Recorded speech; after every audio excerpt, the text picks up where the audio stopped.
प्राणाराम प्राणाराम प्राणाराम प्राणाराम प्राणाराम प्राणाराम कि जेन लुकानो नामे ताई मिष्ट एत तब नाम प्राणाराम प्राणाराम प्राणाराम प्राणाराम प्राणाराम प्राणाराम। ओं जननीं शारदां देवीं रामकृष्णं जगद्गुरुं पादपद्मे तयो श्रित्वा प्रणमामि मुहुर्मुहुः। নমস্কার, গোপালের মা এই অনুষ্ঠানে আপনাদের স্বাগত। আর অনুষ্ঠানের উপশিরোনাম একটি সংস্কৃত উক্তি, পঞ্চবর্ষ বালভাব যুক্ত হংস রূপিণম, যেটি শ্রীরামকৃষ্ণের উদ্দেশ্যে নিবেদিত।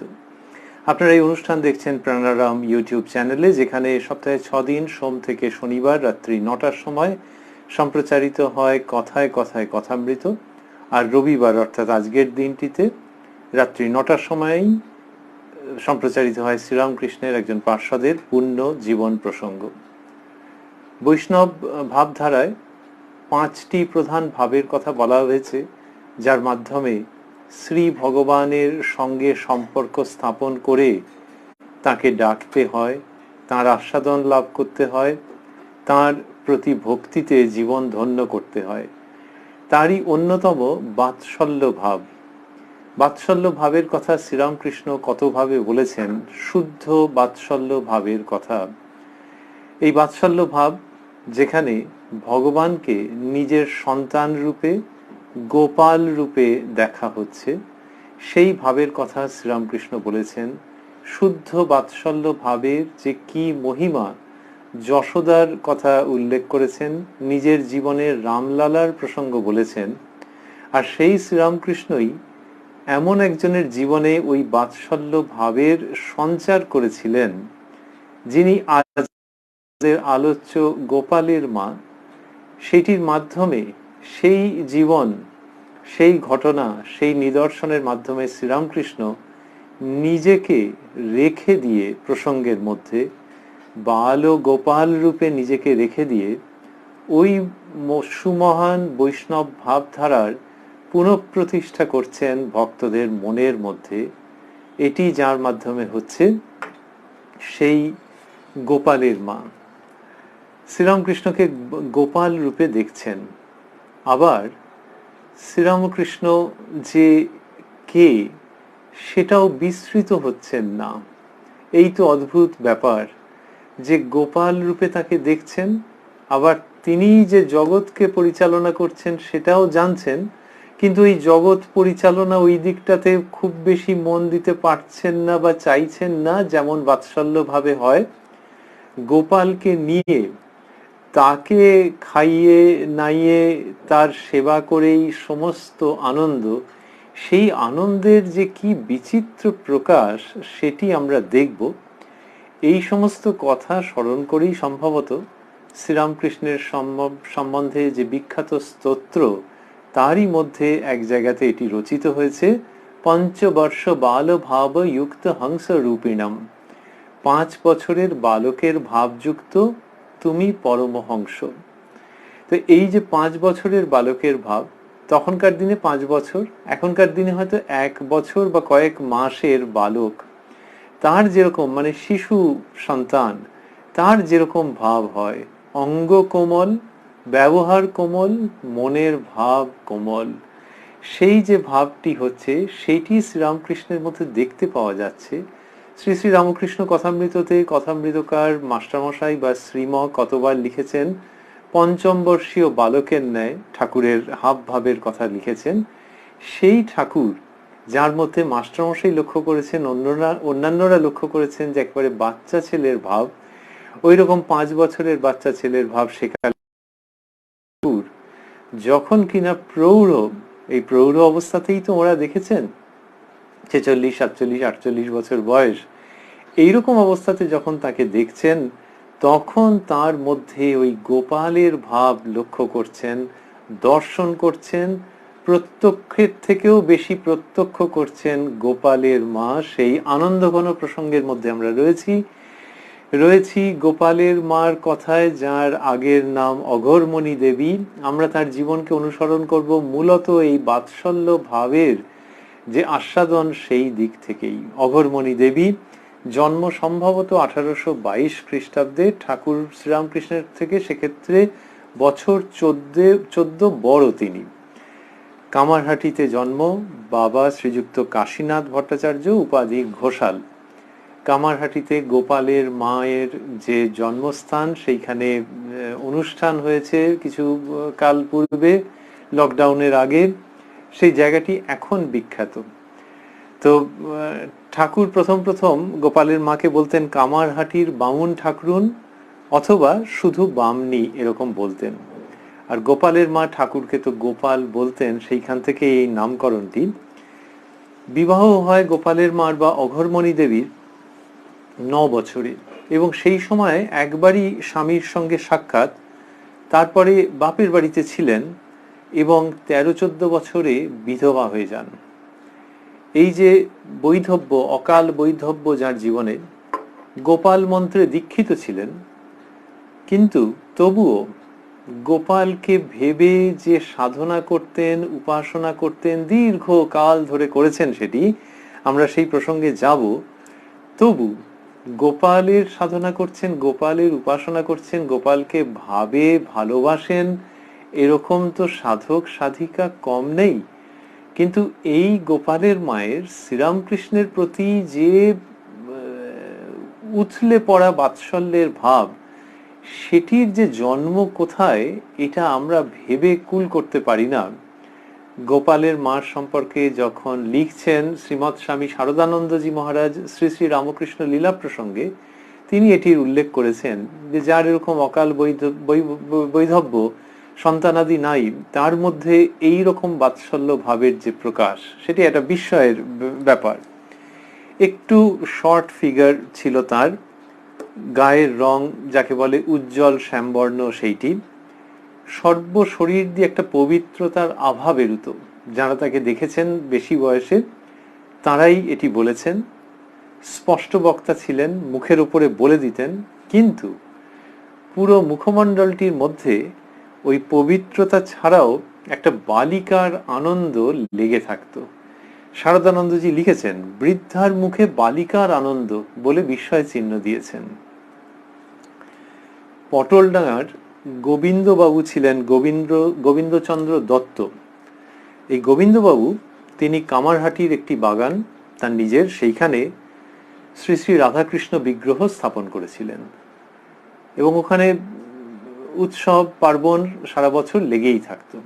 গোবিন্দবাবুর স্ত্রী মনোমোহিনী দেবী, তিনি গোবিন্দবাবুর মৃত্যুর পর ওই ঠাকুর বাড়ি একেবারে সামলে নিয়ে চলতেন, সমস্তটা তাঁরই অধীনে ছিল। এদের এই ঠাকুর বাড়ির খুব কাছেই তাদের পুরোহিত বংশ ছিলেন, এবং সেইখানে পুরোহিত নীলমাধব বাবু একজন গণ্যমান্য ব্যক্তি ছিলেন। গোপালের মা এর বোন ছিলেন, নীলমাধব বাবুর বোন। তো ফলে হয়েছে কি, এর ওই কম বয়সে যে বিধবা হয়ে গেছেন, ফলে সারা জীবন বাপের বাড়িতেই থেকেছেন। আর গোবিন্দবাবুর স্ত্রী মনোমোহিনী দেবীর সঙ্গে এর খুব ঘনিষ্ঠতা ছিল, গিন্নি বলতেন। তো ঠাকুর বাড়িতে গোপালের মায়ের ঠাকুর সেবাতেই দিন কাটত। গিন্নির খুব আস্থাভাজন এবং প্রিয় পাত্র।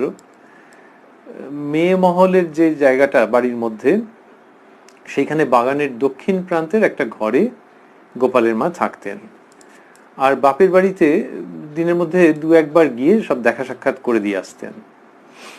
বাগান বাড়ির মধ্যে ওনার যে ঘরটি, সেই ঘরের দক্ষিণ দিকের 3টে জানলা, সেই 3টে জানলা দিয়ে ঘরে বসে সুন্দর গঙ্গা দর্শন করা যেত। তিনি গঙ্গা দর্শন করতেন। এইবার তার যে জীবনযাত্রা, সেটি ভারী চমৎকার ছিল, এবং সেটা দীর্ঘকালের। সেটা শ্রীরামকৃষ্ণকে যখন তিনি দর্শন করলেন, তার আগে প্রায় 30 বছরের জীবনযাত্রা কিরকম তার কতগুলো ছোটখাটো জায়গা হচ্ছে যে বেলা তিনি কি করছেন, রাত্রি 2টোর সময় উঠতেন, উঠে শৌচ টৌচ সেরে আন্দাজ 3টের সময় জপে বসতেন। এবার 3টের সময় জপে বসে 8টা-9টা অবধি জপ করতেন।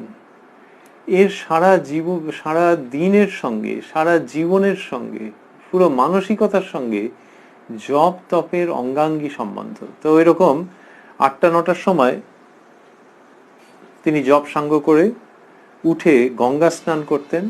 দিনে 2বার স্নান করতেন, সকালবেলায় গঙ্গায়, পরে পুষ্করিণীতে। তো গঙ্গা স্নান করছেন এবং শ্রী শ্রী রাধাকৃষ্ণজির দর্শন করতেন, সেবা কার্য যা করবার করতেন। তারপরে স্বহস্তে গোপালের ভোগ রাঁধতেন। এই গোপাল মন্দিরের গোপাল, নিজে খুব আচারী ছিলেন। ওই রান্না বান্না এটা ওটার ব্যাপারে সেকালের একজন বিধবা ব্রাহ্মণী খুব আচারী ছিলেন। আমরা দেখবো যে পরবর্তীকালে সেটা পরিবর্তিত হয়েছে কিভাবে। তারপরে এই সমস্ত ভোগ রাগ হয়ে যাওয়ার পর বেলাতে নিজের জন্য রান্না করতেন, আহারের পর একটু বিশ্রাম, তারপরে আবার জপে বসতেন। সেই সন্ধেবেলা পর্যন্ত সেটি চলতো। তারপর সন্ধেবেলায় আরতি দর্শন, আরতি দর্শনের পর আবার জপে বসে অনেক রাত্রি পর্যন্ত জপ করতেন। তারপর রাত্রির দিকে হয়তো একটু দুধ খেলেন, খেয়ে শুলেন। ঘুম কমই ছিল। স্বামী বিবেকানন্দ পরবর্তীকালে ওর সম্পর্কে বলেছিলেন যে উনি জপে সিদ্ধা। অনেক বেশি বয়সে যখন কেউ উপদেশ চাইছেন তার কাছে, স্বামীজি জোর করেছিলেন যে তোমায় দীক্ষা দিতে হবে, গোপালের মাকে জোর করেছিলেন। তো তিনি ওইসবের ব্যাপারে একেবারেই অগ্রণী ছিলেন না, কিন্তু একজন উপযুক্ত অধিকারী সেই মহিলাকে তিনি উপদেশ দেওয়ার সময় বলেছিলেন অন্তত 10,000 জপের পর আসন ত্যাগ করবে। শুতেন যে যেখানে সেখানে শুয়ে পড়তেন এবং মাথায় দেওয়ার একটা বালিশও ছিল না বা রাখতেন না। বললে তো গিন্নিমা সবই ব্যবস্থা করে দেবেন, কিন্তু তিনি সেটা করতেন না। এবং অত্যন্ত সাধারণ জীবনযাত্রা তার ছিল। ওই খাওয়া দাওয়া থেকে আরম্ভ করে ব্যক্তিগত ব্যাপারগুলো একদম সাধারণ, কিন্তু একালের ভাষায় বলতে গেলে টিপটপ। আর সারাদিন যদি কেউ দেখেন তাকে, তাহলে দেখা যাবে যে বিশাল অংশ দিনের মধ্যে ওই জপে তিনি মগ্ন হয়ে রয়েছেন। 30 বছর মতো এইভাবে তার জীবন কাটে। তারপর ঠাকুর শ্রীরামকৃষ্ণকে প্রথম দর্শন, এটা সম্ভবত 1884 সালের অগ্রহায়ণ মাসে। আমরা বলছিলাম যে ঠাকুরের বয়স ওই সময় 48 বছর। তা 84 অগ্রহায়ণ মাসে সম্ভবত দর্শন। সেটা কি হলো, ওই মনমোহিনী দেবী গিন্নি যিনি, তিনি ঠাকুরের সন্ধান পেয়েছিলেন। কেন না, তখন ঠাকুরের কথা অনেক প্রচার হয়ে গেছে। তো তিনি সন্ধান পেয়েছিলেন, শুনেছিলেন ঠাকুরের কথা। তো কামারহাটি থেকে দক্ষিণেশ্বরে যাবেন এরকম ঠিক হলো, এবং নৌকোয় করে যাবেন। তো মনমোহিনী যাবেন, তার দুঃসম্পর্কের এক আত্মীয়া, আর গোপালের মা। গোপালের মা মানে তখন অঘরমণি। তো এরা সব যাবেন। এই গিয়ে প্রথমবার তিনি ঠাকুর শ্রীরামকৃষ্ণকে দর্শন করলেন। ঠাকুরকে দর্শন করতে ঠাকুর বসিয়ে, সাগ্রহে বসিয়ে অনেক ভক্তির কথা এদের কাছে বললেন, ভজন গেয়ে শোনালেন। তারপরে আবার আসতে বলে বিদায় প্রদান করলেন।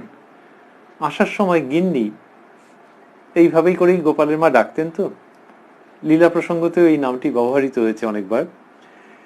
তো তিনি কি করলেন যে ঠাকুরকে আবার ওই কামারহাটির যে ঠাকুর বাড়ি সেইখানে পদধূলি দেওয়ার জন্য ঠাকুরের কাছে প্রার্থনা করলেন বা তাকে নিমন্ত্রণ করলেন। আর ওরা চলে আসার পর ঠাকুর এই দুজনেরই, মনমোহিনী এবং অঘরমণি, এদের দুজনেরই প্রশংসা করলেন অন্যদের কাছে, যে এদের চোখে মুখে ভক্তির ভাব, এইরকম বললেন। এইবার এই যে প্রথমবার দর্শন করলেন, তখন অঘরমণির মনে হলো যে মানে ঠাকুরের দ্বারা বিশেষভাবে তিনি আকৃষ্ট হলেন, প্রভাবিত হলেন। তার মনে হলো যে ইনি বেশ লোক, যথার্থ সাধু ভক্ত, আর সময় পেলেই এর কাছে আসব। এইবার প্রথম দর্শনের কয়েকদিন বাদে জপ করতে করতে ঠাকুরের কাছে আসবার ইচ্ছে হলো। এখন এরা এই জপে সিদ্ধ, তো তাদের এমনি এলোমেলো ইচ্ছে হচ্ছে না। যখন কোনো একটা ইচ্ছে হচ্ছে, খুব প্রবলভাবে সেটা এসে উপস্থিত হচ্ছে। মানে আর না হলে সবই তো তিনি সরিয়ে রেখেছেন, কিন্তু এইটা প্রবলভাবে আসছে। সঙ্গে সঙ্গে তিনি কি করলেন, 2 পয়সার দেদো সন্দেশ তখন পাওয়া যেত, ফুট ফুট ফুট ফুট মতো, তো সেইটে 2 পয়সার কিনে নিয়ে দক্ষিণেশ্বরে উপস্থিত হয়েছেন। এইবারে যেই এসেছেন, ঠাকুর ওকে দেখেই বলছেন, এসেছো, আমার জন্য কি এনেছো দাও। এইটাতে তিনি তখন একটুখানি অস্বস্তিতে পড়ে গেলেন। তিনি নিজেই বলেছেন পরে, আমি তো একেবারে ভেবে অজ্ঞান, কেমন করে সে রঘু সন্দেশ মানে খারাপ সন্দেশ বার করি, কেমন করে সে রঘু সন্দেশ বার করি। নিয়ে তো এসছেন, কিন্তু এবার সংকোচে পড়ে গেছেন। একে কত লোকে কত কি ভালো ভালো জিনিস এনে খাওয়াচ্ছে, আবার তাই চাই আমি কি এনে খাওয়াচ্ছে, আবার বলে তারপর একটা বিপরীত ভাবের উদয় হলো, বুঝছেন, আবার তাই চাই আমি কি আসবো মাত্র খেতে চাওয়া, যে সন্দেশ নিয়ে এসেছি, সন্দেশগুলো খুব সুবিধার নয়, আবার এও একটা অদ্ভুত ব্যাপার দেখছি যে আসতেই খেতে চাইছেন ইনি, আর ঠাকুর বয়সে ছোট। তা তখন আর কিন্তু ঠাকুর একবারে নিজের জায়গা থেকে সরছেন না, তাই ইনি আর ভয়ে লজ্জায় কিছু না বলতে পেরে সেই সন্দেশগুলোই ঠাকুরকে বের করে দিলেন। ঠাকুর ওটা খেয়ে খুব আনন্দ করতে আরম্ভ করলেন, করে বলছেন, তুমি পয়সা খরচা করে সন্দেশ আনো কেন, নারকেল নাড়ু করে রাখবে, তাই দুটো একটা আসবার সময় আনবে, না হয় যা তুমি নিজের হাতে রাঁধবে, লাউ শাক চচ্চড়ি, আলু বেগুন বড়ি দিয়ে সজনে খাড়ার তরকারি, তাই নিয়ে আসবে, তোমার রান্না খেতে বড় স্বাদ হয়। অদ্ভুত অদ্ভুত ব্যাপার, সন্দেশ বোঝে না, ওইসব দরকার নেই, একদম ন্যাচারাল জিনিস নিয়ে চলে আসবে। এবং তার মধ্যে এইসব স্যাম্পল বললেন, লাউ শাক চচ্চড়ি, আলু বেগুনে বড়ি দিয়ে সজনে খাড়ার তরকারি। সেই ঠাকুর যিনি কারু কাছে এমনিতে কিছু চাইতেন না, যারা পয়সা কড়ি দিয়েছেন বা দিতে পেরেছেন তাদেরকে রসদদার বলা হচ্ছে, এবং ঠাকুরের হাতে গোনা কয়েকজন মাত্র রসদদার, অন্যরা দিতে চাইলেও তিনি গ্রহণই করছেন না। সেই তিনি এর কাছে বলছেন যে তুমি যা নিজে যা রাঁধবে সেই সব, আর এইরকম সন্দেশ না এনে তুমি করে আনবে, নারকেল নাড়ু করে রাখবে, এরকম ভাবে নিজের মতো করে দ্বিতীয় দর্শনের দিনই বলছেন। এবারে অঘোরমণির এবার বেশ একটু চমক লেগে গেছে, অবাক লাগছে, বলছেন, ধর্মকর্মের কথা দূরে গেল, এই রূপে কেবল আমি ভাবতে লাগলুম ভালো সাধু দেখতে এসেছি, কেবল খাই খাই কেবল খাই খাই, আমি গরিব কাঙাল লোক, কোথায় এত খাওয়াতে পাবো, দূর হোক, আর আসবো না। বলে তারপর তিনি বলছেন, কিন্তু যাবার সময় দক্ষিণেশ্বরের বাগানের চৌকাঠ যেমন পেরিয়েছি, অমনি যেন পেছন থেকে তিনি টানতে লাগলেন, কোনো মতে এগুতে আর পারি না, কত করে মনকে বুঝিয়ে টেনে হিঁচড়ে তবে কামারহাটি ফিরি। এইসব অপূর্ব জীবন, যে ফিরতে পারছেন না এবং কোনো রকমের শরীরটাকে টানতে টানতে নিয়ে কামারহাটিতে আসছেন। এর কয়েকদিনের মধ্যে কয়েকদিন বাদে চচ্চড়ি রেঁধে নিয়ে গেছেন দক্ষিণেশ্বরে, এবং হেঁটে গেছেন কামারহাটি থেকে দক্ষিণেশ্বর 3 মাইল মতো, তো সেটি হেঁটে গেছেন,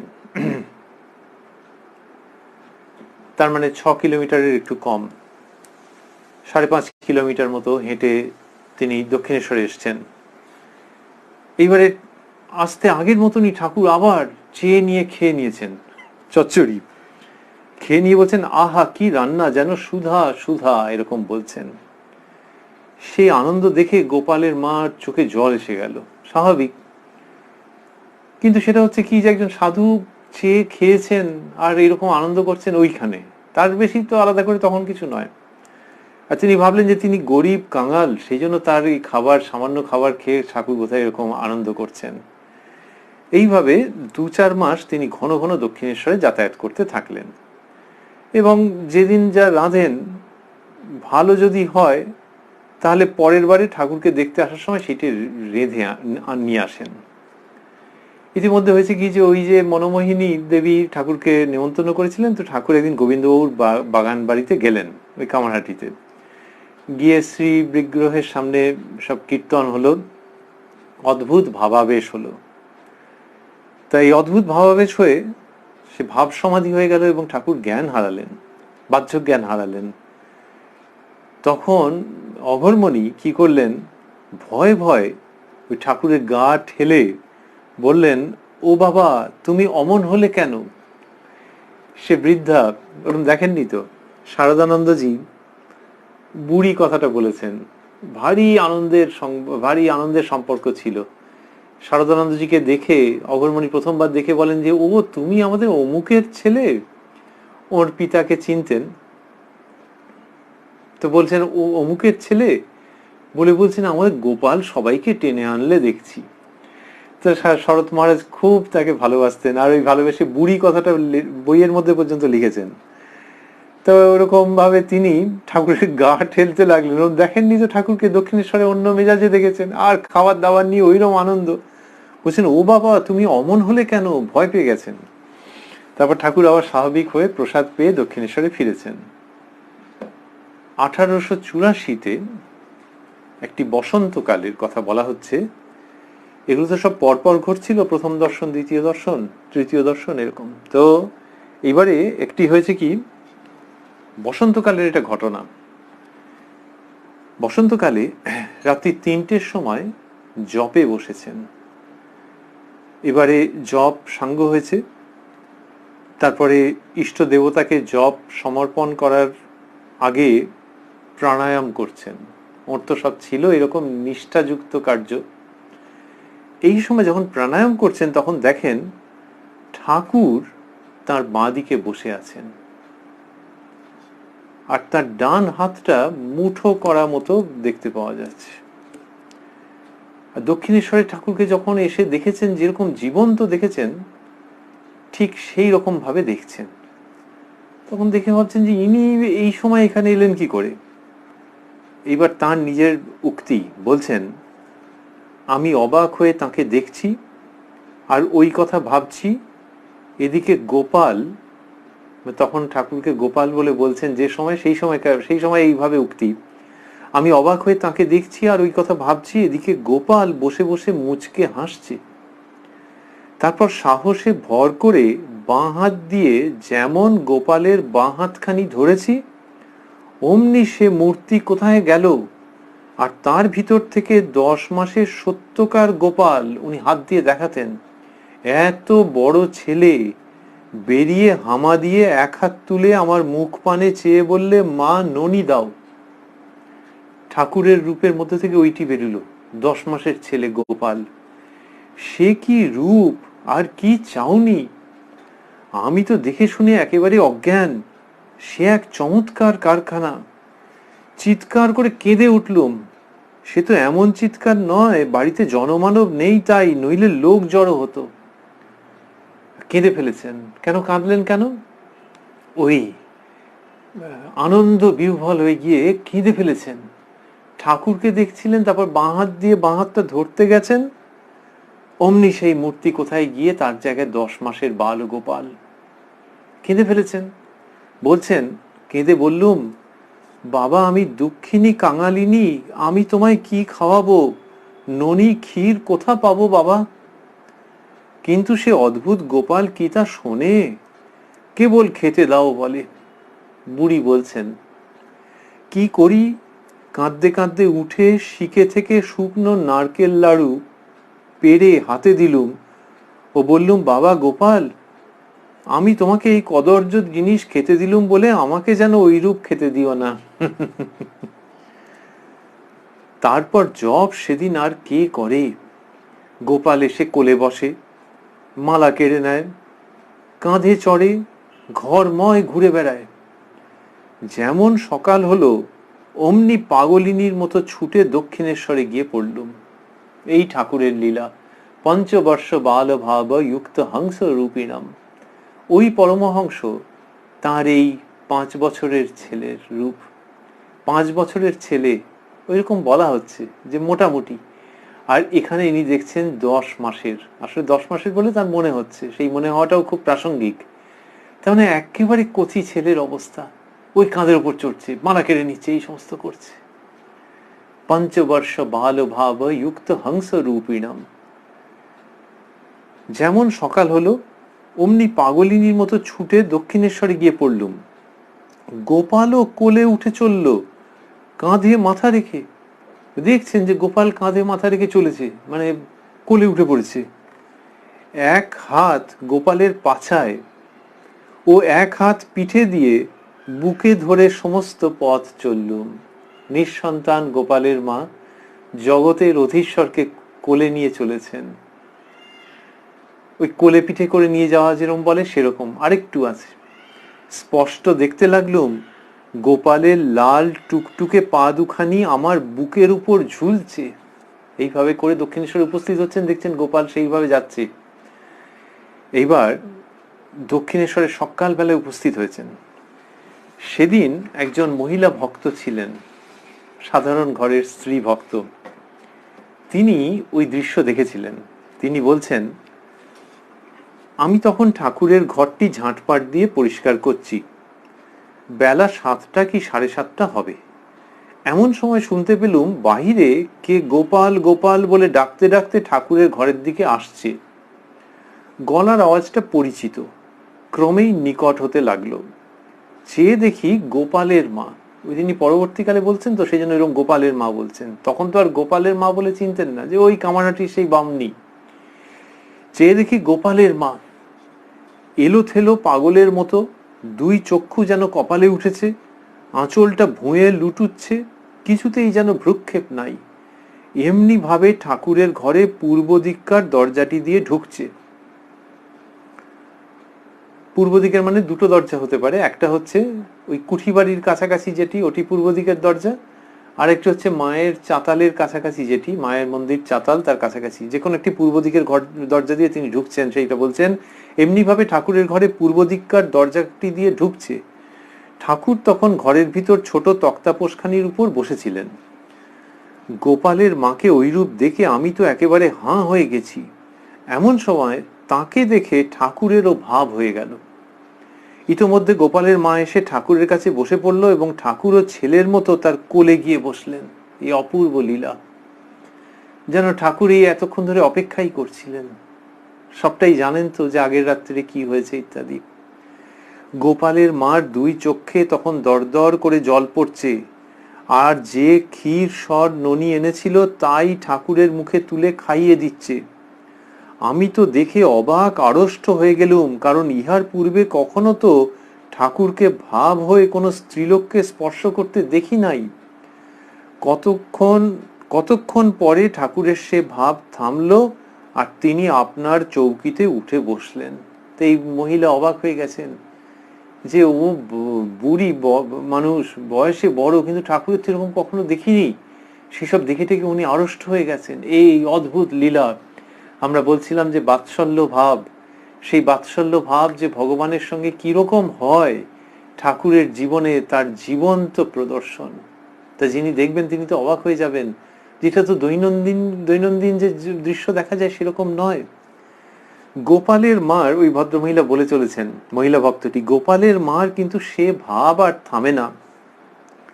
আনন্দে আটখানা হয়ে দাঁড়িয়ে উঠে ব্রহ্মা নাচে, বিষ্ণু নাচে ইত্যাদি পাগলের মতো বলে, আর ঘরময় নেচে নেচে বেড়ায়। এই গোপালের মা সম্পর্কে ঠাকুর পরে নরেন্দ্রনাথের কাছে কথা তুলবেন, আর নরেন্দ্রকে যেন একটু টিজ করবার জন্য গোপালের মাকে বলবেন যে আচ্ছা কি কি হয়েছিল তোমার বলো। মানে নরেন্দ্র তো বিরাট যুক্তিবাদী ছেলে, ঠাকুরকেই কত সময় সব বলে তোমার মাথার ভুল ইত্যাদি। তো তখন তিনি বলছেন গোপালের মাকে তোমার কি হয়েছিল বলো, বলে আর কি নজরে রাখছেন যে নরেন্দ্রের কি রিয়াকশন হয় সেটা আমি দেখবো পরে। তো এখানে তিনি ওই রকম ভাবে নাচছেন গোপালের মা, চোখের জল ফেলছেন আর বলছেন নানান রকম, বলছেন ওই যে গোপাল আমার কোলে, ওই তোমার ভেতরে ঢুকে গেল, ঠাকুর ঢুকে গেল, ওই আবার বেরিয়ে এলো, আয় বাবা দুঃখিনী মার কাছে আয়। এইসব ঘটছে দক্ষিণেশ্বরে ঠাকুরের ঘরে। শান্ত করবার জন্য ঠাকুর এক একবার তার গায়ে হাত বুলিয়ে দিচ্ছেন, আর অন্যদেরকে বলছেন, যে অন্য যিনি রয়েছেন তাকে বলছেন দেখো দেখো আনন্দে ভরে গেছে, ওর মনটা এখন গোপাল লোকে চলে গেছে। একবার ঠাকুর গোপালের মার শরীর দেখিয়ে বলেছিলেন, এই দিনকার ঘটনা নয়, পরে, এ খোলটার ভেতর কেবল হরিতে ভরা, হরিময় শরীর। এই কথা ঠাকুর বলেছিলেন। তো সেই দিনকে যেদিন ওরকম গোপালের মা ওরকম এসছেন আর ওইরকম অবস্থা হয়েছে, সেদিন ঘরের মধ্যে যা কিছু ভালো খাবার দাবার ছিল ঠাকুর এনে খাওয়ালেন। ওনার তো পুঁজিপাতি খুব কমই থাকতো, কিন্তু তারই মধ্যে ভালো ভালো যা আছে নিয়ে এসে খাওয়ালেন। আর ভাবের ঘোরে ওইসব খাওয়াচ্ছেন তো। তখন গোপালের মা বলছেন, বাবা গোপাল, তোমার দুঃখিনী মা এ জন্মে বড় কষ্টে কাল কাটিয়েছে, টেকো ঘুরিয়ে সুতো কেটে পইতে করে বেচে দিন কাটিয়েছে, তাই বুঝি এত যত্ন আজ করছো? এরকম বলছেন সেই ব্রাহ্মণী। সত্যি সত্যি ওই কামারহাটিতে বেশি তো ছিল না সঞ্চয়, কষ্টের দিন যাপন ছিল, তা আজকে আবেগের ভরে এইসব বলছেন। এবং ওই দিন থেকে ঠাকুর তাকে গোপালের মা বলে ডাকতে আরম্ভ করলেন। এই যে খাওয়ালেন সেদিন, পরবর্তীকালেও দেখা যায় যে ঠাকুর তাকে সব ভালো ভালো জিনিস খাওয়াতেন, ঘরে যা থাকতো সেই সব খাওয়াতেন। একদিন গোপালের মা বলছেন, গোপাল, তুমি আমায় অত খাওয়াতে ভালোবাসো কেন? সেই গোপাল, সেই শ্রীরামকৃষ্ণ, সেই পরমহংস যিনি প্রথম প্রথম ওইসব শুক্তো চচ্চড়ি এটা ওটা সমস্ত নারকেল নাড়ু এইসব চাইতেন, তিনি গোপালের মাকে এখন যা যা পারেন যতটা পারেন ভালো ভালো খাওয়ান। আর তিনি বলছেন, গোপাল, তুমি আমায় অত খাওয়াতে ভালোবাসো কেন? ঠাকুর বলছেন, তুমি যে আমায় আগে কত খাইয়েছো। তো গোপালের মতো সেরকম কিছু খাওয়াননি, পরিমাণেও বেশি নয় আর গুণগত দিক থেকেও তো এমন কিছু নয়। তাই ঠাকুর যখন বলছেন যে তুমি যে আমায় আগে কত খাইয়েছো, তখন গোপালের মা বলছেন, আগে কবে খাইয়েছি? তখন ঠাকুর বলছেন, জন্মান্তরে। ওই শ্রী রাধিকার সময়ে এই গোপালের মা ছিলেন, সেই রকম কথাও ঠাকুর একবার একজন অন্তরঙ্গকে বলেছিলেন। তো এখানে বললেন জন্মান্তরে। কি অদ্ভুত কথা, যে জন্মান্তরে খাইয়েছো, এখন সেইটিরই প্রতিদান দিচ্ছি। মনের সুখে সে শোধবোধ হচ্ছে, কিচ্ছু বলবে না, চুপ করে থাকো, আমি তোমায় খাওয়াবো, এইরকম ভাব ঠাকুরের তার সেই গোপালের মায়ের সঙ্গে। এইবার ঠাকুর যে ওই দিনের কাহিনীতে আমরা ফেরত যাচ্ছি, যেদিন গোপালের মা ওই রকম ভাবে একদম পাগলের মতো সকাল সকাল গেছেন ঠাকুরের কাছে, সেই দিন যখন ঘরে ফিরেছেন তখন আর কিছুতেই জপ করতে পারছেন না, অথচ অতদিনের অভ্যেস, জপ করতে পারছেন না। কেন কি, যে যার জন্য জপ করবেন, যাকে এতদিন ধরে ভেবেছেন, সে সামনে এসে নানান রঙ্গ করছে, নানান আবদার করছে গোপাল রূপে। তখন শেষে উঠে গোপালকে কাছে নিয়ে তক্তপোষে গিয়ে শুয়ে পড়লেন। তাহলে ওই ঠাকুরের মধ্যে ওই ভাব দেখছেন, ঠাকুরকে তো দেখেছিলেন, সেইখান থেকে গোপাল মূর্তি বেরিয়ে এসছে। তারপর ঠাকুরের কাছে গিয়ে দক্ষিণেশ্বরে ওই ভাব, এই গোপাল একবার এখানে বেরোচ্ছে, একবার ঠাকুরের মধ্যে ঢুকে যাচ্ছে, নানান রকম করছে। ঘরে এসে ওই জপ করতে গিয়ে যে গোপালের ওইসব কাণ্ড কারখানা শুরু হয়ে গেছে, কিছুতেই জপ করতে দেবে না। এই হচ্ছে লীলা, যে আবার জপ করে তাকে কি পাবে, আগে খাওয়াও দাওয়াও, এই বাৎসল্য ভাব।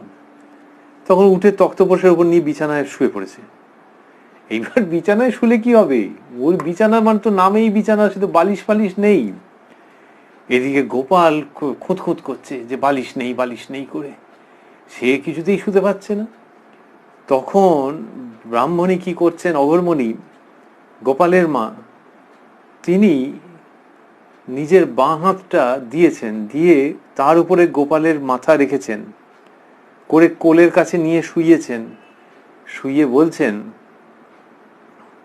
গিন্নিমার বড় মেয়ের নাম করে বলছেন গোপালকে যে বাবা, আজ এই রকমের শো, রাত পোয়ালেই কাল কলকাতা গিয়ে ভূতকে বলে, বাবা আজ এই রকমের শো, কাল রাত পোয়ালেই কাল কলকাতা গিয়ে ভূতকে বলে তোমায় বিচি ঝেড়ে বেছে নরম বালিশ করিয়ে দেব। গিন্নিমার মেয়ের কথা বলছেন, যে ওকে বলে টলে নরম বালিশ করে দেবো, বিচি ঝেড়ে বেছে নরম বালিশ করে দেবো। সে গোপাল মানে এমন অস্থির করছে যে বাঁ হাতটা রেখে তাকে শুইয়ে ওই রকম ভাবে তার কাছে কমিট করছেন, প্রতিশ্রুতি দিচ্ছেন যে আচ্ছা রাত পোয়া সব হবে সব হবে। এইবার পরের দিন সকাল হয়েছে, সকালবেলায় রেঁধে রাঁধার জন্যে বাগান থেকে শুকনো কাঠ আনতে গেছেন, গিয়ে দেখেন গোপালও সঙ্গে এসে কাঠ কুড়োচ্ছে আর রান্নাঘরে এনে জমা করে রাখছে। রামপ্রসাদ দেখেছিলেন যে মেয়ে বেড়া বেঁধে দিচ্ছে, বাবাকে বেড়া বাঁধার কাজে সাহায্য করছে। মেয়ে তো করছিলই, তারপর মেয়ে উঠে গিয়েছিল, আবার কিছুক্ষণ বাদে এসছে, এসে বলছে কিরকম? তখন রামপ্রসাদ বলছেন যে তুই তো করছিলি এতক্ষণ ধরে। বলে না, আমি তো উঠে গিয়েছিলাম। তুই কন্যা রূপে এসে ঘরের বেড়া বেঁধে দিচ্ছেন, আর ইনি দেখছেন, মানে সেখানে মা ওরকম করছেন কন্যা রূপে, আর ইনি দেখছেন ওমা গুটগুট করে যাচ্ছে, গিয়ে বাগান থেকে কাঠ টাট নিয়ে এসে রান্নাঘরে এনে জমা করে রাখছে। রান্না কি করবে? রান্না করতে বসেছেন, তখনও গোপাল কাছে বসেছে, কখনো পিঠের ওপর পড়ে সব দেখছে, কখনো কি বলছে, কখনো কিছু আবদার করছে। আবার ব্রাহ্মণী ততক্ষণে একেবারে নতুন রূপে চলে এসছেন। তিনি গোপালকে কখনো মিষ্টি কথায় ঠান্ডা করছেন, আর কখনো বকতে লাগলেন, যাই ওরম করে নাকি, এই সমস্ত চলছে। একদম মা তো মা, সেইভাবে হচ্ছে। এর কিছুদিন পরে কি হয়েছে, তিনি দক্ষিণেশ্বরে এসছেন, এসে ঠাকুরকে দর্শন প্রণাম করে তারপরে নহবতে গেছেন, গিয়ে সেখানে জপ করতে বসেছেন। এইসব অদ্ভুত অদ্ভুত ঘটনা। নহবতে গিয়ে জপ করতে বসেছেন। এইবারে জপ সাঙ্গ করে, যেমন তার নিয়ম মতো সেরকম জপ সাঙ্গ করে প্রণাম করে উঠছেন। এই সময় ঠাকুর পঞ্চবটী থেকে সেখানে এসে উপস্থিত হয়েছেন। এইবারে গোপালের মাকে দেখে বলছেন, তুমি এখনো অত জপ করো কেন? তুমি এখনো অত জপ করো কেন? তোমার তো খুব হয়েছে। গোপালের মা বলছেন, জপ করব না? আমার কি সব হয়েছে? ঠাকুর বলছেন, সব হয়েছে। আবারও জিজ্ঞেস করছেন, সব হয়েছে? ঠাকুর, হ্যাঁ সব হয়েছে। অবাক হয়ে ব্রাহ্মণী বলছেন, বলো কি, সব হয়েছে? ঠাকুর বলছেন, হ্যাঁ, তোমার আপনার জন্য জপ তপ করা সব হয়ে গেছে। তবে নিজের শরীর দেখিয়ে বলছেন, ঠাকুর নিজের শরীর দেখিয়ে বলছেন, এই শরীরটা ভালো থাকবে বলে ইচ্ছা হয় তো করতে পারো। অর্থাৎ তার ধর্মকর্মের দিক থেকে সব হয়ে গেছে।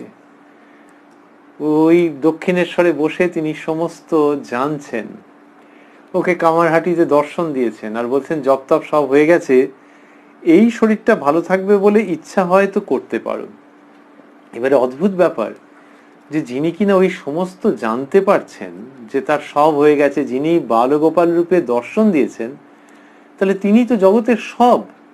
আবার তিনি বলছেন এই শরীরটা ভালো থাকবে বলে ইচ্ছা হয়তো করতে পারো। এই হচ্ছে মানুষ লীলা, এই হচ্ছে অবতার লীলা, এই হচ্ছে পঞ্চবর্ষ বালকের ভাবযুক্ত পরমহংসের জীবন কাহিনী। বলছেন এই শরীরটা ভালো থাকবে বলে। ঠাকুর বলতেন যে, ঠাকুর শ্রীরামকৃষ্ণ বলছেন যে ভগবানের দিকে যত এগোবে তত দেখবে ঐশ্বর্য কমে যাবে।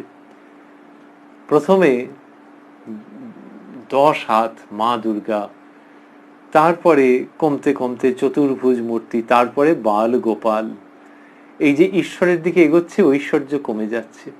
ঐশ্বর্য কমে যাচ্ছে মানে তাকে একেবারে আপনজনের মতো মনে হচ্ছে। 10 হাত, দশপ্রহরণ ধারিণী, দূর থেকে তাকে প্রণাম করবার মন হয়, ভক্তিতে এবং ভয়ে, শ্রদ্ধায়, সম্ভ্রমে।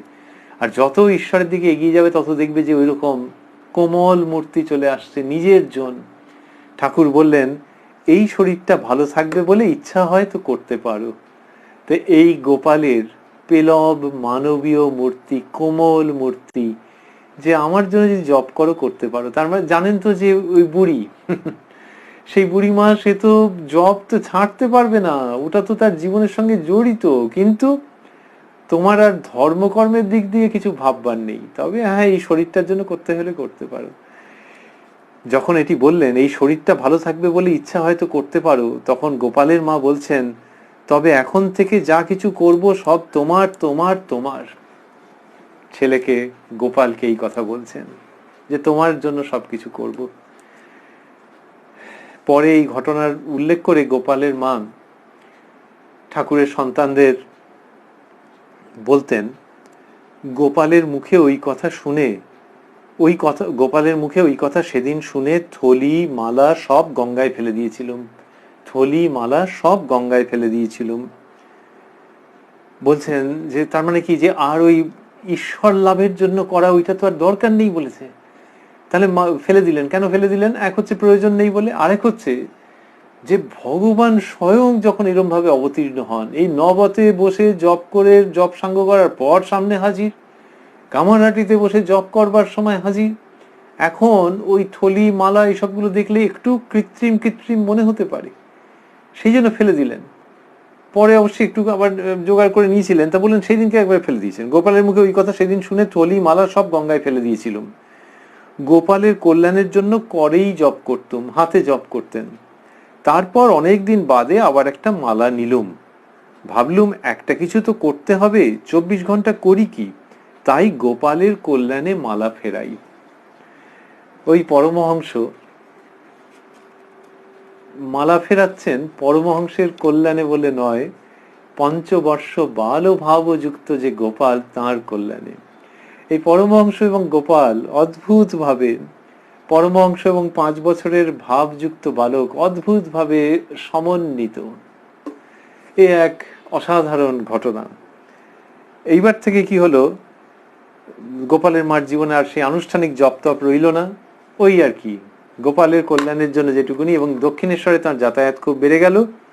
আর কি হলো, ওই যে আমরা বলছিলাম যে আগে খাওয়া দাওয়াতে খুব আচার নিষ্ঠা ছিল, এর ছোঁয়া ওর ছোঁয়া, এঁটো কাটা সাংঘাতিক রকমের, যে সেরকম হলে সেদিন খেলেনি না যদি কোথাও কিছু কেউ ভুল ত্রুটি করে ফেললো, সেই আচার নিষ্ঠা কমে গেল। কেন? নেই গোপালের জন্য। সে তো যা তা করে, সে কখনো কেড়ে খায়, আবার খেতে খেতে মুখের মধ্যে গুঁজে দেয়। তখন যদি ওই সে বুড়ি দু একবার এরকম করেছে যে মুখের মধ্যে গুঁজে দিচ্ছে না, নিজে খাওয়ানো ছড়িয়ে রেখেছে, তখন গোপাল ভ্যাঁ ভ্যাঁ করে কাঁদতে থাকে। এর ফলে হলো কি, যে আর কোন রকমের ওই সমস্ত আচার বাই এনার আর রইল না। এই ঠাকুর জীবনের মধ্যে এই সবগুলো আনছেন, যে ওগুলো হলে তো মানে অন্য রকম, যে অত রকমের খুঁটি নাটি, সেটা ঠাকুর আর রাখছেন না। তো তার ওইটা চলে গেল, গোপাল মুখ থেকে খাবার টাবার নিয়ে খাইয়ে দেয়। এইভাবে 2 মাস একটা ভাবের ঘোরে গোপালের মার কেটে গেল, যে রান্না বান্না করছেন, কাজকর্ম করছেন, কিন্তু ওগুলো ওই রকমই বাইরের কাজ একটা যন্ত্রবৎ হয়ে যাচ্ছে, সবটা সময় গোপালকে নিয়ে একটা ভাবের মধ্যেই 2 মাস। ঠাকুর পরে বলেছিলেন যে 2 মাস শরীর থাকে নাকি, শুকনো পাতার মতো এমনিতে শরীর পড়ে যাওয়ার কথা, এইবারে মানে শরীরই থাকার কথা নয় ওই ভাবের পরে। এবার 2 মাসের বাদে কি হলো, মাস 2 বাদে, 2 মাস বাদে নেশার ঝোঁক অনেকটা কেটে গেল, ওই যে নেশাগ্রস্তের মতো ছিল সেটা কমে গেল। ঠাকুর বলেছিলেন যে কলিকালে এরকম হলে শরীর থাকে না। এবারে এই ভাব যখন কমে গেল, তখন দর্শনগুলিও আগের থেকে কমে গেল, এবং গোপালকেও আগের মতো অতটা দেখতে পেতেন না। এইটি হতে তার বুকের ভেতরে খুব যন্ত্রণা হতে আরম্ভ করলো, এবং তিনি ভাবলেন যে এই সব শরীরে ওই তখন যেরকম ভাবা হতো যে বায়ু বৃদ্ধি হয়েছে, এই সমস্ত গ্যাস অম্বলের ব্যথা ট্যাথা এইসব ভাবতে আরম্ভ করেছেন। ঠাকুরকে বললেন যে বাই বেড়ে বুক যেন আমার করাত দিয়ে চিড়ছে, কিন্তু ঠাকুর সব লক্ষণ জানতেন। ঠাকুর বললেন, ও তোমার হরি বাই, ও গেলে কি নিয়ে থাকবে গো, ও থাকা ভালো, যখন বেশি কষ্ট হবে তখন কিছু খেও। এরা সব লক্ষণ জেনে এরকম ভাবে বলতেন। আর সে যেদিন বললেন সেদিনকে আবার ঠাকুর ভালো ভালো কিছু খাওয়ালেন। এইবার থেকে গোপালের মার জীবন একটা স্টেবল ছন্দে চলে এলো, এবং এখন তিনি একটু স্থির হয়ে বসে গোপালের চিন্তা করলেই আগের মতো দর্শন পেতেন। তাহলে ওই সময়টাতে কি হয়েছিল, ওই 2 মাস যে আবারই বাপরে বাপ, সে এসে আবার তছনছ করে দিচ্ছে, আনন্দের সাগর উতলে উঠছে। এখন একটা ধীর স্থির শান্ত ভাব, এবং বসলেই গোপালের দর্শন যদি চিন্তা করেন, এবং প্রতিদিনই বেশ কয়েকবার তিনি গোপালের দর্শন পেতেন। এবং যখনই দেখবার প্রয়োজন হতো, দেখবার জন্য প্রাণ ব্যাকুল হতো, তখনই দেখা পেতেন। আর একটা ব্যাপার আছে, সেটি হচ্ছে যে গোপাল নানান রকম ভাবে শিক্ষাও দিতেন। সেই শিক্ষা নানান ব্যাপারে, সেটাও যখন দরকার হতো তখন গোপাল সামনে আবির্ভূত হয়ে অথবা সংকেতে, কথায় বা অন্য কোনো না কোনো রকম ভাবে সেই শিক্ষা দিতেন। এইটা গোপালের মার জীবনের এক অদ্ভুত অভিজ্ঞতা, এক নাগারে চলেছে সেটা।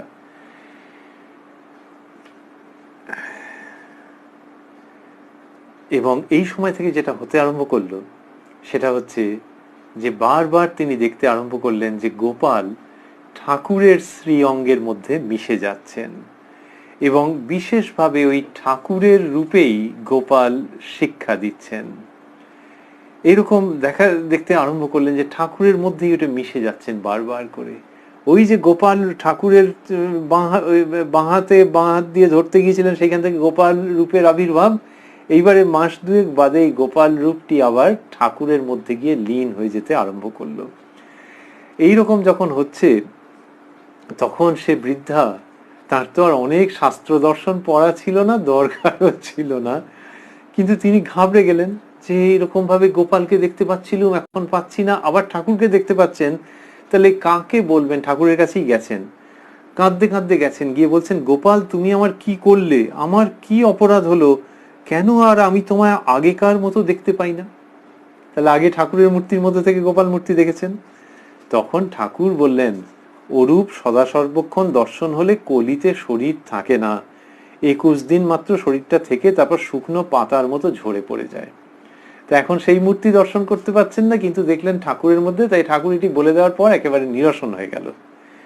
ওই যে শিক্ষার কথা আমরা বলছিলাম, শিক্ষা নানান রকম ভাবে দিতেন, তার মধ্যে হচ্ছে যে গোপালের জন্য সবকিছু করা, ওই বাজ বিচার উঠে যাওয়া, ওটি একটি। আরেকটি হচ্ছে যে তিনি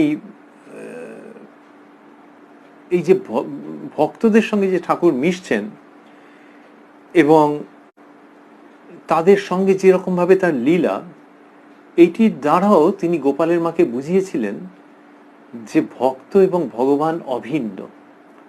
তাহলে গোপালের মা ঠাকুরকে দেখছেন তো স্বয়ং গোপাল রূপে, আবার ঠাকুর ভক্তদের সঙ্গে যেভাবে লীলা করছেন, নরেন্দ্র, রাখাল প্রভৃতি আরো ভক্তরা, তাদের সঙ্গে ঠাকুর যেভাবে মিশছেন, তাহলে তারা কারা? এইটা গোপালের মাকে তিনি শিক্ষা দিয়েছিলেন যে ভক্ত এবং ভগবান অভিন্ন। সেই শ্রীরামকৃষ্ণ যিনি বলতেন, ভাগবত ভক্ত ভগবান তিনে এক, একে তিন। আরো শিক্ষা দিয়েছিলেন, পরে আমরা আসবো একটু। এইবারে আমরা গোপালের মাকে পাচ্ছি আর একটু অন্যরকম ভাবে, একটা অদ্ভুত ঘটনার মাধ্যমে, ভারী অদ্ভুত ঘটনার মাধ্যমে। বলরাম বাবুর বাড়িতে 1885 খ্রিস্টাব্দে বলরাম মন্দিরে আমরা পাচ্ছি উল্টো রথের সময়।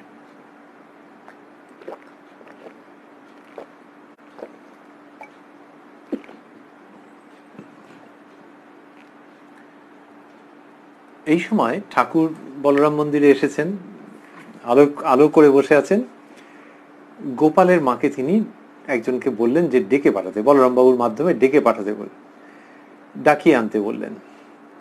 এইবার গোপালের মা তখনও আসেননি, সন্ধে হয়, ঠাকুর ওখানে ছিলেন 2 দিন 2 রাত্রির। তো সন্ধে হয়, এই সময় ঠাকুরের একটা অদ্ভুত ভাবাবেশ হলো।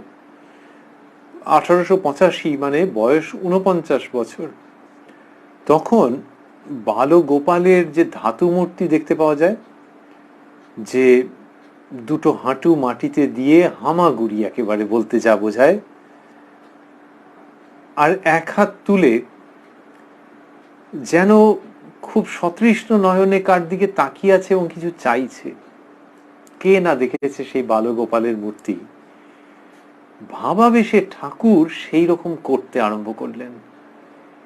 শারদানন্দজি মহারাজ সেই দিনকে প্রত্যক্ষদর্শী, অবাক হয়ে যাচ্ছেন যে বয়সের কোনো প্রসঙ্গই আসছে না।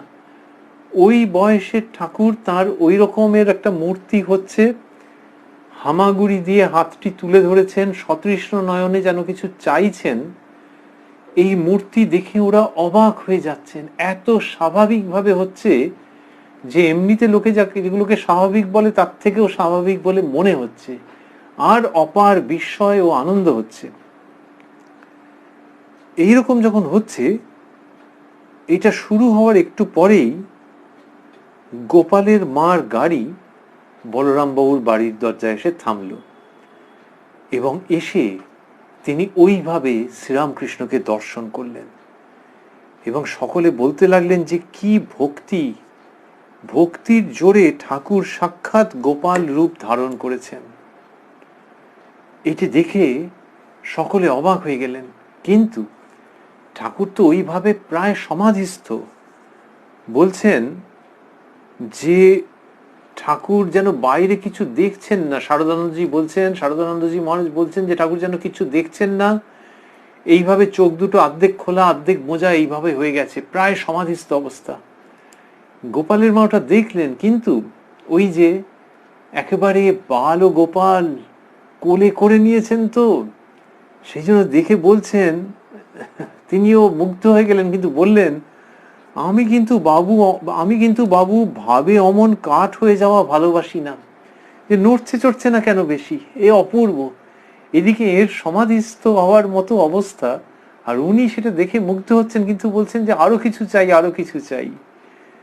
আমার গোপাল হাসবে, বলছেন, আমার গোপাল হাসবে খেলবে বেড়াবে দৌড়বে, আমার গোপাল হাসবে খেলবে বেড়াবে দৌড়বে, ওমা ও কি একেবারে যেন কাঠ।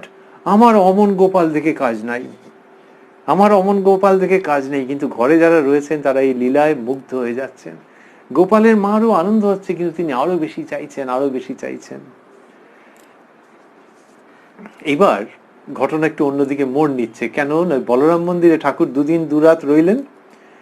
তৃতীয় দিন যখন দক্ষিণেশ্বরে ফিরবেন, বেলা আন্দাজ 8-9, ঘাটে নৌকো প্রস্তুত। তখন ঠিক হলো যে গোপালের মা ও গোলাপ মা এরা ঠাকুরের সঙ্গে যাবেন দক্ষিণেশ্বরে, আর ঠাকুরের সঙ্গে দু একজন বালক ভক্ত এসেছিলেন, তারাও দক্ষিণেশ্বরে ফিরবেন। এবার বলরাম বাবুর পরিবার, তারা গোপালের মাকে খুব ভালোবাসতেন আর তার অবস্থার কথা জানতেন, তো সেই জন্য এই উল্টো রথের সময়তে এসছেন তো, আর ওকে খুব ভালোবাসেন, তো তাকে দিয়েছেন কিছু কাপড় রয়েছে, হাতা বেড়ি, এইসব বেশ কিছু দিয়েছেন, যেগুলো সেই ব্রাহ্মণীর দরকার লাগতে পারে। সেগুলো করে একটা পুঁটলি মতো হয়েছে, একটা মোট, সেইটা নিয়ে তিনি নৌকোয় উঠেছেন। এইবার নৌকোয় উঠে ঠাকুরের নজর গেছে ওই পুঁটলির দিকে। সেইটি দেখে ঠাকুর একবার এদিক ওদিক তাকান, আবার ওই পুঁটলির দিকে তাকান। কি মুশকিলের কাণ্ড, সেই সব অদ্ভুত অদ্ভুত ঘটনা। যিনি বালগোপাল রূপে এরকম সমাধিস্থ হয়ে গিয়েছিলেন, গোপালের মাকে ডেকে পাঠিয়ে, এবং গোপালের মা এসে এরকম ভাব দেখলেন, পঞ্চবর্ষ বাল ভাব যুক্ত হংস রূপিণাম, ইনি তো পরমহংস, ওই দিকে নজর চলে গেছে। এবারে গোপালের মাকে লক্ষ্য করে ঠাকুর বলছেন, যে ত্যাগী সেই ভগবানকে পায়, যে লোকের বাড়িতে গিয়ে খেয়ে দিয়ে শুধু হাতে চলে আসে, সে ভগবানের গায়ে ঠেস দিয়ে বসে, এইসব বলতে আরম্ভ করলেন। আর গোপালের মার সঙ্গে এমনিতে একটাও কথা বললেন না। এই সব শুনে গোপালের মার তো অবস্থা খারাপ, তিনি ভাবছেন এই পুঁটলিটা গঙ্গায় ফেলে দিই, কিছু ঠিক করতে পারছেন না। আর সদ্য বলরাম বাবুর বাড়ির থেকে অত ভালোবেসে শ্রদ্ধা করে দিয়েছেন, কোন রকমে দক্ষিণেশ্বরে পৌঁছে নহবতে গিয়ে হাজির হয়েছেন। ওইটা হচ্ছে একদম নিশ্চিন্ত আশ্রয়। সেইখানে শ্রী শ্রী মায়ের কাছে গেছেন। শ্রী শ্রী মা এবারে আমাদের প্রসঙ্গের মধ্যে আসছেন বিশেষভাবে। তিনি গোপালের মাকে একেবারে নিজের শাশুড়ির মতো করে দেখতেন। গোপালের মায়ের শেষের দিকে আবার অদ্ভুত অবস্থা, সেটা একেবারে শেষের দিকে যাব। আজকের অনুষ্ঠান একটুখানি 1 ঘন্টার বেশি যাবে, 1 ঘন্টা 10 মিনিট কি 15 মিনিট হয়তো হবে। তো তাড়াতাড়ি করে নহবতে গেছেন এই মুটলি নিয়ে, যে এইবার একটা কিছু ব্যাপার দেখে নিতে হবে। গিয়ে বলছেন, বৌমা, গোপাল এইসব জিনিসের পুঁটুলি দেখে রাগ করেছে, এখন উপায়, তা এসব আর নিয়ে যাব না, এইখানে বিলিয়ে দিয়ে যাই। মায়ের ভাব তো গঙ্গায় আর ফেলে দেননি, বলছেন সব বিলিয়ে দিই।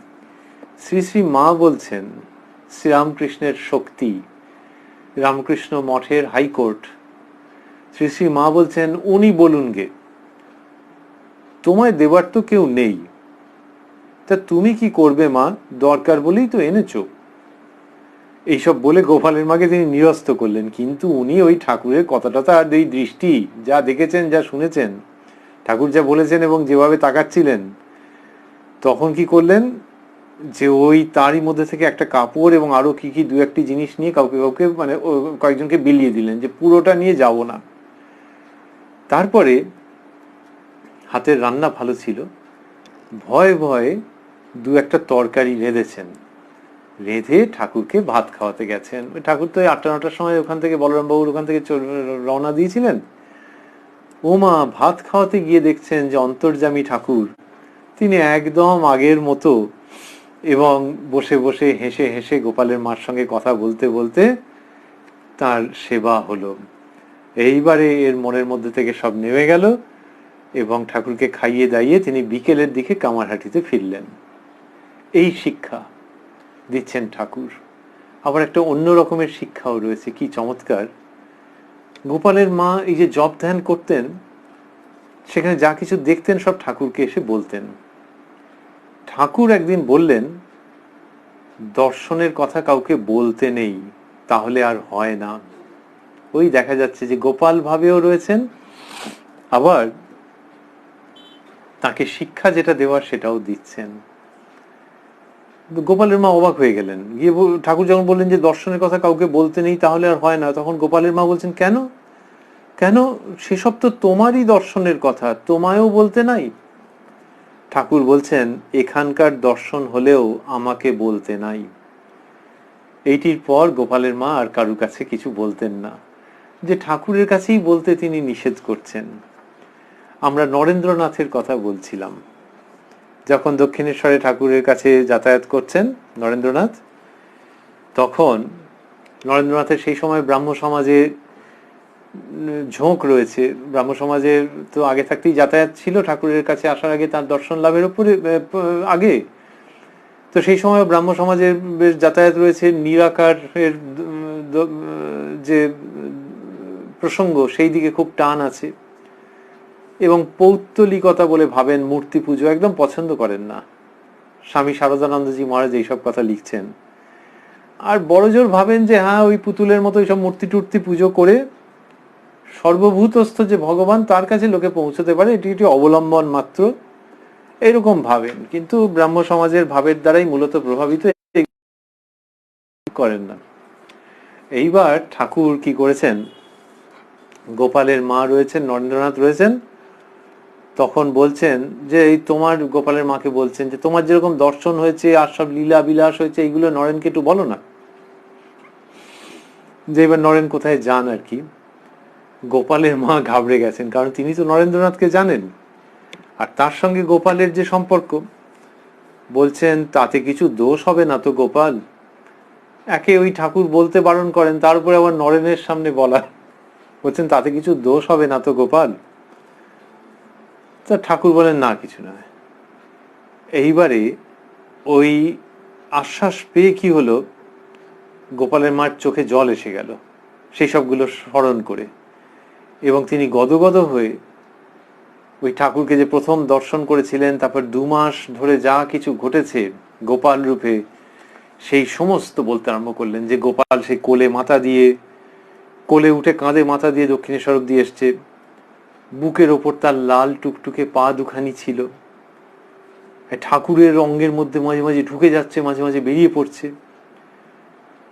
কামারহাটিতে শোয়াতে গেলাম, বালিশ না পেয়ে খুঁতখুঁত করছে। রাঁধার কাঠ আনতে গেছি, দেখি কুড়িয়ে আনছে। তারপর যখন খাবার জন্য সে সাংঘাতিক রকমের একেবারে দৌড়াত্তিপনা করছে, এই সমস্ত বুড়ি চোখের জলে বলে যাচ্ছে। এইটি শুনতে গিয়ে নরেন্দ্রনাথ কেঁদে ফেললেন।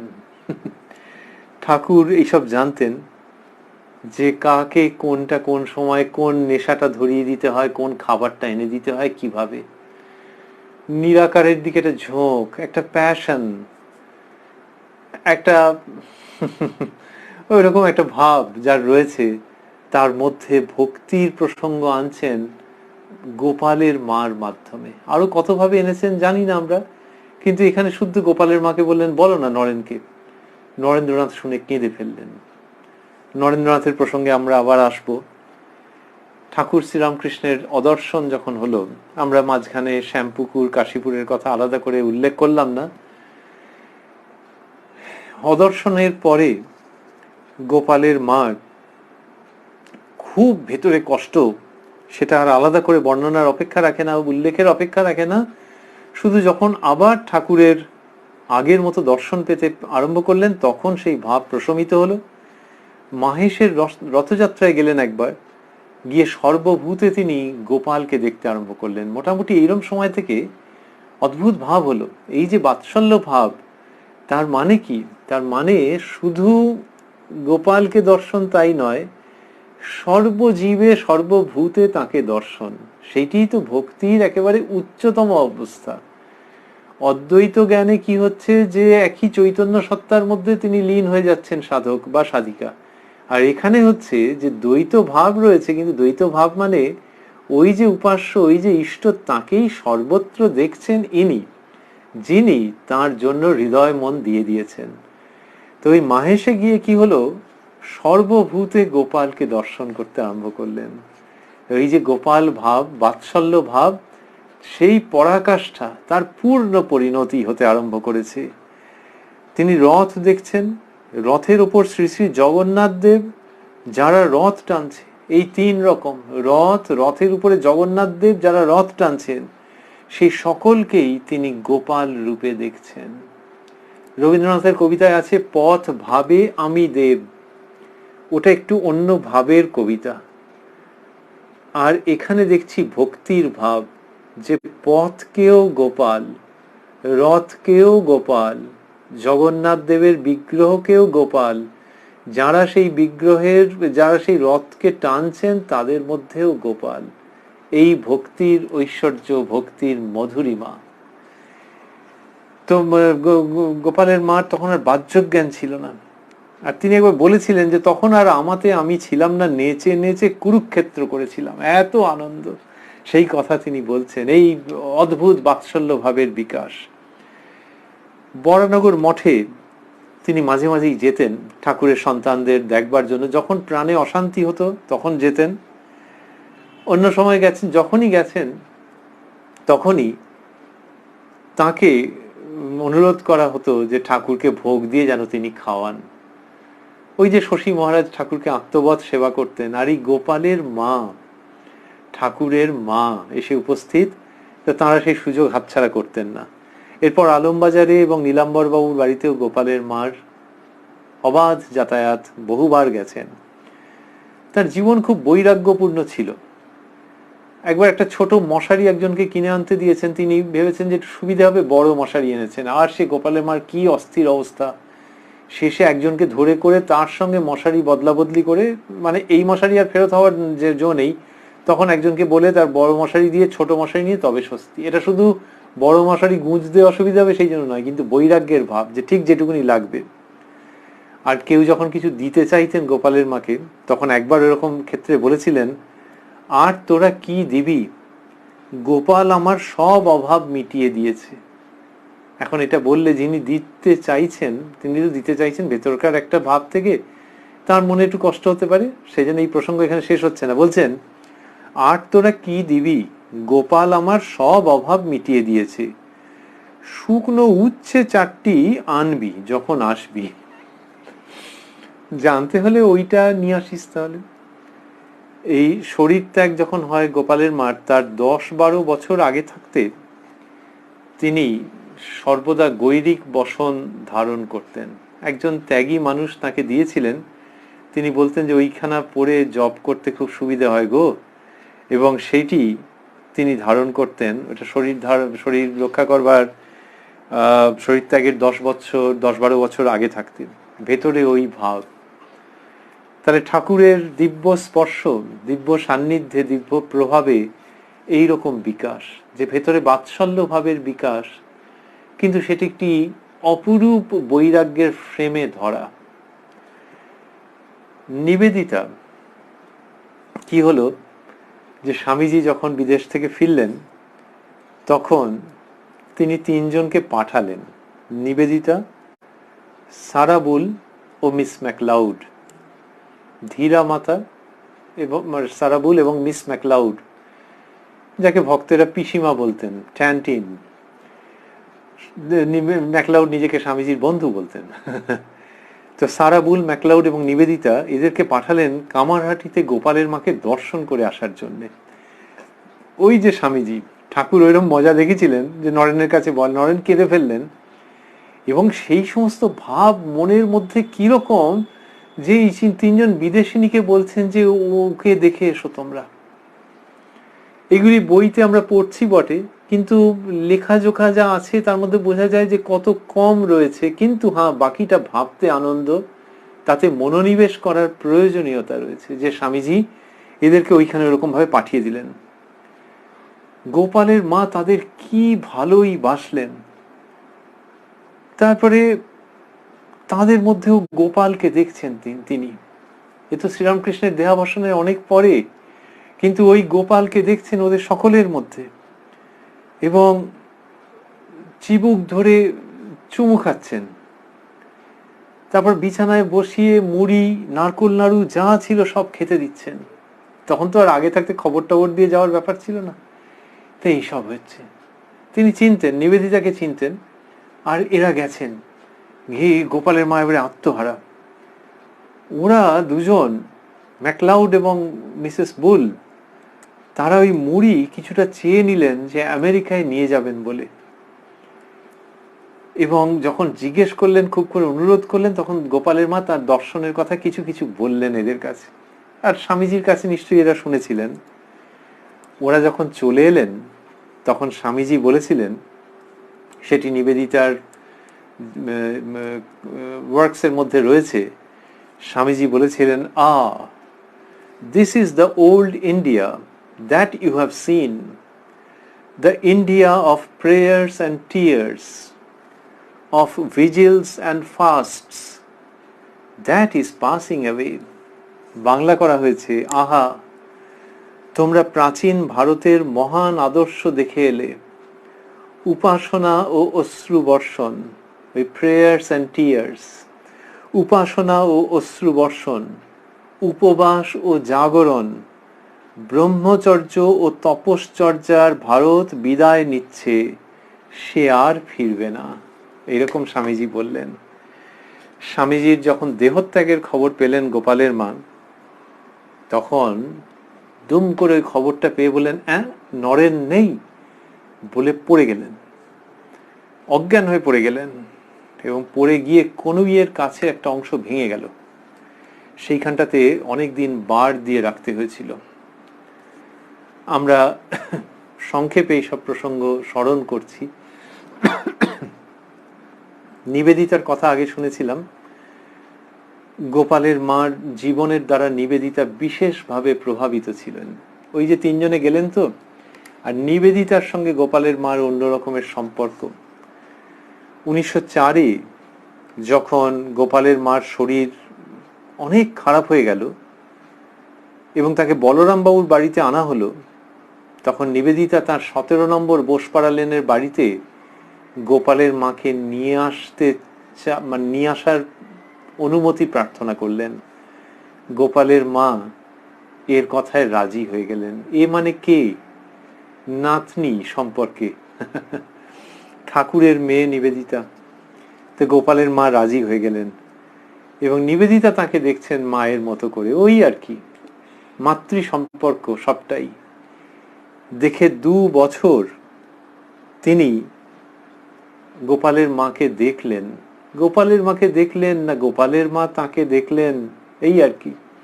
লৌকিক দৃষ্টিতে গোপালের মার সমস্ত ব্যবস্থা করলেন দেহাবসান পর্যন্ত।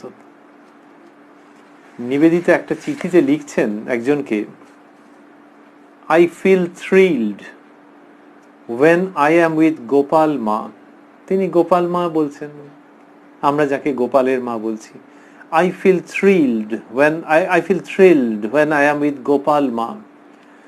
I believe that in Gopal Ma is sainthood as great as that of a Paramahamsa, a soul fully free. ওই বুড়ি শরৎ মহারাজ যাকে ওই রকম ভাবে প্রণাম করেছেন, কি উচ্চাসনে বসিয়েছেন, আবার ভালোবেসে বুড়ি বলেও সম্বোধন করেছেন, লিখেছেন, সেই বুড়ি যার সঙ্গে কোনো লেখাপড়ার সম্পর্ক নেই, দর্শন টর্শন আলোচনা কিচ্ছু ব্যাপার নেই, তার সম্পর্কে নিবেদিতা বলছেন, I feel thrilled when I am with Gopal মা। তার সঙ্গে থাকলেই আমি থ্রিল্ড হয়ে যাই, একেই বলে সান্নিধ্য। I believe that in Gopal Ma is sainthood, তার মধ্যে একটা সন্ন্যাসিনীর ভাব রয়েছে, কিন্তু কিরকম, শুধু সেন্টহুড নয়। I believe that in Gopal Ma is sainthood as great as that of a Paramahamsa, a soul fully free. Gopal মা একজন সন্ন্যাসিনীর মতো, তার সঙ্গে থাকলে আমি থ্রিলড হয়ে যাই এবং আমি মনে করি তিনি একজন পরমহংস, যিনি সর্বপ্রকারের চিরমুক্ত। গোপালের মার একেবারে শেষের দিকে শ্রী শ্রী মা একবার বিছানার পাশে এসেছেন, একেবারে শেষের দিকে, তারপরেই ওনার কথা বলার শক্তি শেষ হয়ে যায়। তো ওই মা, যিনি গোপালের মাকে শাশুড়ির মতো দেখেছেন, তো গোপালের মা ও বৌমা বলে বলতেন, আমরা শুনেছি আগে, কিন্তু এই একেবারে শেষ বেলায় অন্য দৃশ্য। যখন ওই রকম ভাবে এসেছেন তখন ক্ষীণ স্বরে অঘোরমণি তথা গোপালের মা বলছেন, গোপাল এসেছো? ওই যে সকলকেই দেখছেন, তো একদম সজ্ঞানে বলছেন শ্রী শ্রী মাকে, গোপাল এসেছো? এসো এসো, দেখো, এতদিন তুমি আমার কোলে বসেছিলে, এতদিন তুমি আমার কোলে বসেছিলে, আজ তুমি আমাকে কোলে নাও।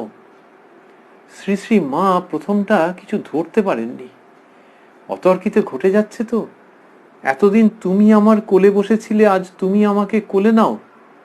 এটি যখন বলছেন, মা একটু বুঝতে সময় লেগেছে। মায়ের সেবিকা বুঝিয়ে দিচ্ছেন মাকে যে ঠাকুরের সঙ্গে মাকে তিনি অভিন্ন রূপে দেখছেন। বলতে সেবিকা, মায়ের সেবিকা গোপালের মার মাথাখানি তুলে মায়ের কোলের উপরেতে দিয়ে দিলেন, আর মা সেই কোলের উপরে রাখা মাথাতে হাত বুলোতে আরম্ভ করলেন। এইরকম যখন হচ্ছে তখন গোপালের মা আবার হাত বাড়াচ্ছেন, যেন কি একটা চাইছেন। সেবিকা বুঝে গেলেন যে গোপালের মা যেটি চাইছেন সেটি আর কিছু নয়, শ্রী শ্রী মায়ের পদধূলি। তখন ওই সেবিকা মায়ের পদধূলি নিলেন একটি কাপড়ে, সেটি নিয়ে গোপালের মায়ের সর্বাঙ্গে সেটিকে লেপন করলেন। এই জীবনী বর্ণনা করবার সাধ্য আমার। অন্তিম কালে তাকে গঙ্গা তীরে যখন নিয়ে যাওয়া হলো, গঙ্গা যাত্রা, তার আগে সিস্টার ভগিনী নিবেদিতা ফুল চন্দন মালা নিয়ে নিজে তার শয্যা স্বহস্তে সাজিয়ে দিলেন। কীর্তনিয়া ব্যবস্থা করে রেখেছিলেন, তারা কীর্তন করলেন এবং নিজে চোখের জলে ভাসতে ভাসতে খালি পায়ে গঙ্গা তীরে গেলেন। এবং যে দুদিন গঙ্গা তীরে তার দেহ রাখা হলো, মা গোপালের মা জীবিত ছিলেন, সেই দুদিন নিবেদিতা গঙ্গা তীরেই রয়ে গেলেন গোপালের মায়ের সঙ্গে। 1906-এর 8ই জুলাই গোপালের মার দেহাবসান বা গঙ্গা প্রাপ্তি হলো। ঠাকুর শ্রীরামকৃষ্ণের যে ছবিটি তিনি পুজো করেছিলেন এতদিন ধরে, সেটি তিনি দিয়ে গিয়েছিলেন বেলুর মঠে, এবং মায়ের মন্দিরে সেই ছবিটি রাখা হলো। আর সেই বৃদ্ধা ঠাকুরের সেবার জন্য 200টি টাকাও তার সঙ্গে দিয়ে গিয়েছিলেন। এইখান পর্যন্তই গোপালের মায়ের জীবনী। এবং তার সঙ্গে ওই 5 বছরের বালকের ভাবযুক্ত পরমহংস কি লীলাই করলেন, সেই স্মৃতিচারণেরও পরিসমাপ্তি। তবে হ্যাঁ, ওই তিনি শুধু লীলা করলেন দক্ষিণেশ্বরে গোপাল রূপে, কামারহাটিতে দর্শন দিলেন, তাই নয়, ওই দৃশ্যকে ছড়িয়ে দিলেন, এই গোপালকে বিশ্বময় ছড়িয়ে দিলেন। গোপালের মায়ের নয়ন পথে জগন্নাথ স্বামী নয়, শ্রীরামকৃষ্ণ এক্ষেত্রে উদিত হলেন। গোপাল রূপে নয়ন পথগামী হলেন তিনি। আর সেখানেই সেই মধুর লীলার, সেই বাৎসল্য ভাবের শেষ নয়, সর্বভূতেই তিনি রয়েছেন। গোপাল রূপে দর্শন হচ্ছে ঠাকুরের অদর্শনের পরে, আর তারপরে জগৎ জননী শ্রী শ্রী মা যখন উপস্থিত হচ্ছেন, তখন বুড়ি তার কোলে মাথা রেখে দিলেন। দিয়ে আবার তাঁরই পদধূলি নিজের গায়ে মেখে নিলেন তিনি। এই যে তার গায়ে পদধূলি মাখিয়ে দেওয়া হলো শ্রী শ্রী মায়ের, তার থেকে আমরা দেখছি যে কোলে মাথা রেখেছেন শ্রী শ্রী মায়ের, জগৎ জননীর। তাহলে যিনি শাশুড়ি বলে মানতেন, সেই দৃষ্টিতে দেখতেন, তাকেই গোপাল রূপে দেখছেন ইনি, আবার তাঁরই পদধূলি গ্রহণ করছেন সানন্দে। এই অদ্ভুত লীলা, সেই লীলা কোনো মতে শেষ হয়ে যাওয়ার নয়। আমরাও তাই অনুক্ষণ এই লীলার মধ্যে থাকতে চাইব।